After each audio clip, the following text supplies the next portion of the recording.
Hey guys, how's it going? That one dude here, and today we're here to be reading a creepypasta. And I'm gonna do like creepypastas, story times, and gameplays. But today we're just gonna do a creepypasta, okay? And today we're going to read. See, I don't know what to read, so I should just. How about I read?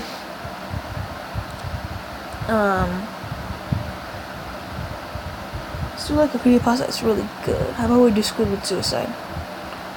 Now a lot of people do Squidward Suicide.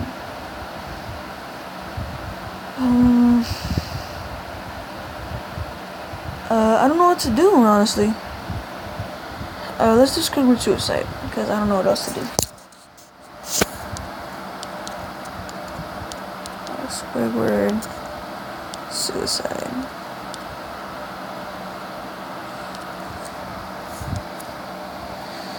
Okay, let's do no results found. I think I spelled suicide wrong. Squid. Word. Let's do Squidward. Squidward Suicide. Alright, so I'm gonna be reading this word for word. Okay. I just want to start off by saying if you want an answer at the end, prepare to be disappointed. There just isn't one. I was an intern at Nickelodeon Studios from the year 2005 for my degree in animation. It wasn't paid, of course. Most internships aren't. But it did have some perks beyond education. To adults, it might not seem like a big one. To most kids at the time would have gone crazy over it. Now, since I worked directly with the editors and animators, I got to view the new episodes days before they aired. I'll get right to it without giving too many unnecessary details. They had made very recently the SpongeBob movie, and the entire staff was somewhat sapped of creativity, so it took them longer to start up the season. But the delay lasted longer for more upsetting reasons. There was a problem with the series format from the premiere that set up everyone and everything back several months. Me and my two other interns were in the editing room, along with the lead animators and sound editors at the final cut. We received a copy of the supposed to be Fear the Krabby Patty and gathered around the screen to watch. Now, given that it wasn't final yet, animators often put up mock title cards, an inside joke with phony, often sometimes lewd titles such as How Sex Doesn't Work instead of Rockabye Bible, when SpongeBob and Patrick adopt a sea scallop. Nothing particularly funny, just work-related chuckles. So when we saw the title Squidward Suicide, we didn't think more of a joke. One of the interns did a small throat laugh at it. The happy-go-lucky music plays as normal, and the story begins at Squidward practicing a clarinet, hitting a few sour notes like normal. We hear SpongeBob laughing outside, and Squidward stops yelling at him to keep it down as he has a concert that night. Needing to practice. SpongeBob says okay, and he goes to see Sandy with Patrick. The bubble splash screen comes up, and with the ending of Squidward's concert. This is when things seem off. While playing, the frames repeat themselves, but the sound doesn't. At this point, the sound is synced up with the animation, so yes, that's not common. But when he stops playing, the sound finishes as if it skips, and the skips never happened. There's a slight murmuring in the crowd before they begin to boo. Not normal cartoon booing. It's common on the Comet Show, but you can hear clearly malice in it. Squidward's full frame and looks visibly afraid. The shot goes to the crowd with SpongeBob in the center frame. He's too booing. He's too booing. Very much unlike him. And that isn't the oddest thing, though. What is the odd is everyone has hyper-realistic eyes. Very detailed. Clearly not shots of real people's eyes, but something a bit more real than CGI.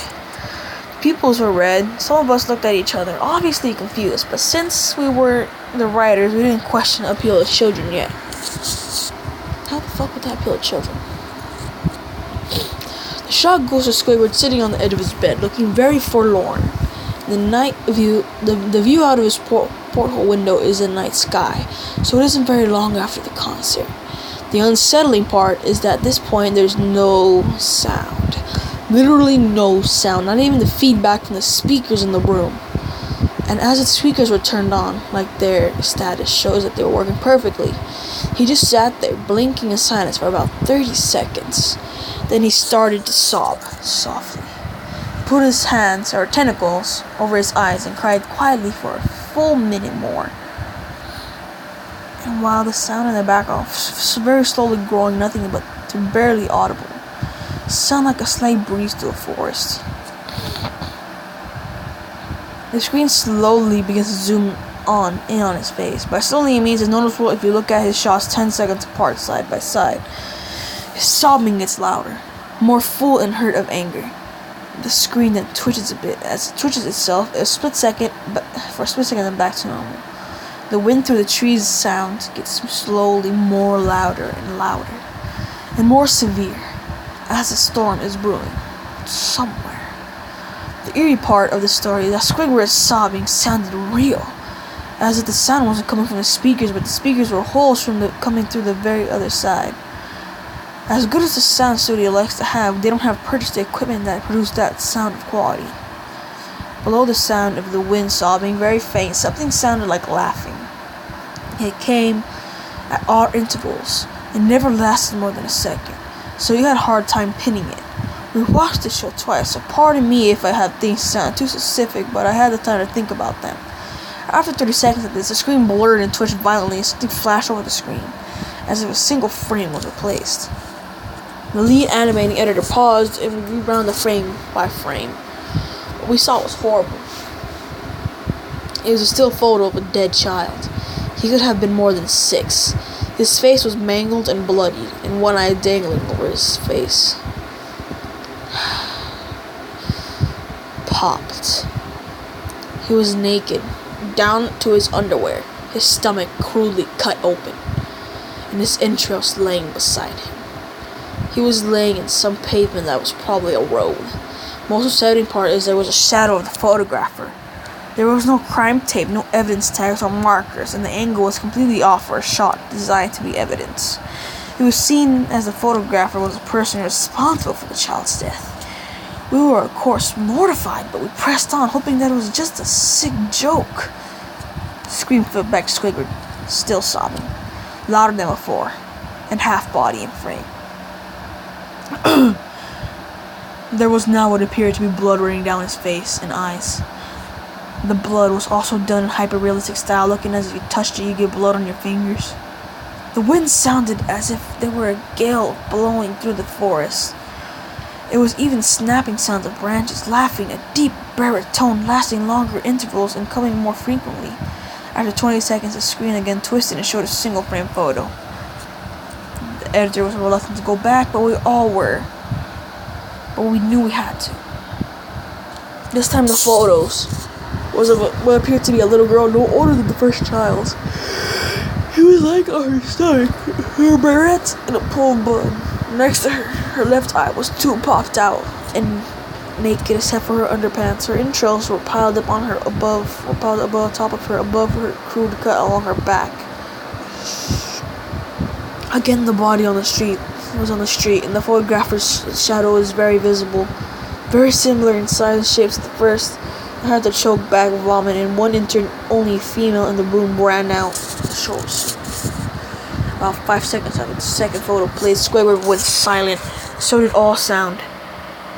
It was like when the scene started. He put his tentacles down, and his eyes were now done in hyper-realism, like the others were in the beginning of the episode.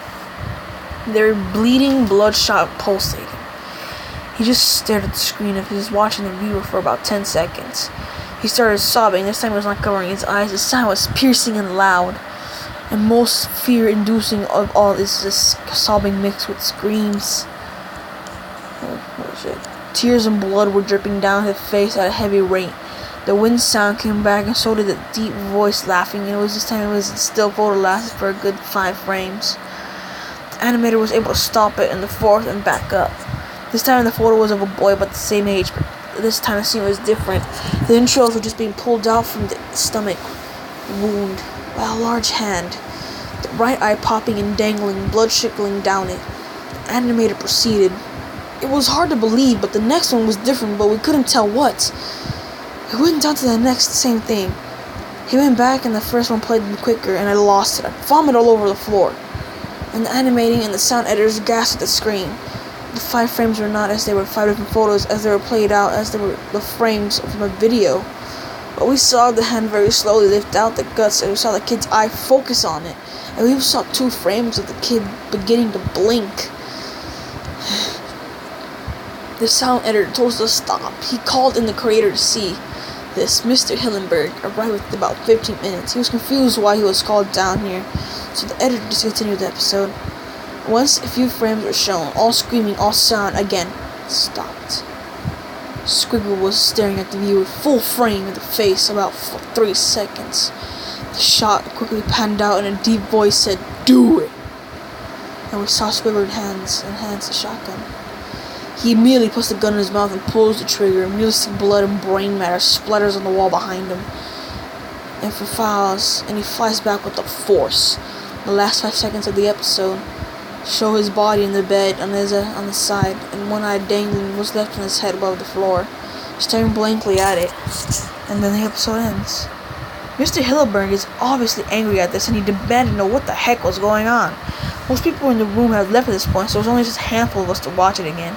Viewing the episode twice only served to imprint the entirety of my mind and cause me horrible nightmares. I'm sorry I stayed. The theory was we could think of a file was edited by someone in the chain from the drawing studio here, the CTO, and was called in to analyze it. What happened? The analysis of the file did show that editing was edited over by newer material. However, the timestamp was on the mere 24 seconds before we began to review it. It was a mere 24 seconds before we began to view it. All equipment involved was examined for foreign software and hardware, as well as glitches. As the timestamp may have been glitched and shown the wrong time, but everything checked out fine. We don't know what happened to this day, but nobody knows. There was an investigation due to the nature of the photos, but nothing came to it. No child scene was identified, and clues were gathered from the data, nor involving physical clues in the photos. I believe it's an unexplainable phenomenon before, but now I can't have something to happen to prove anything about it beyond academical evidence. I think twice about things. So this is the photo, the only photo left of him, and the creepypasta. This is a really nice one, but I've seen a better one, and I forgot what it was.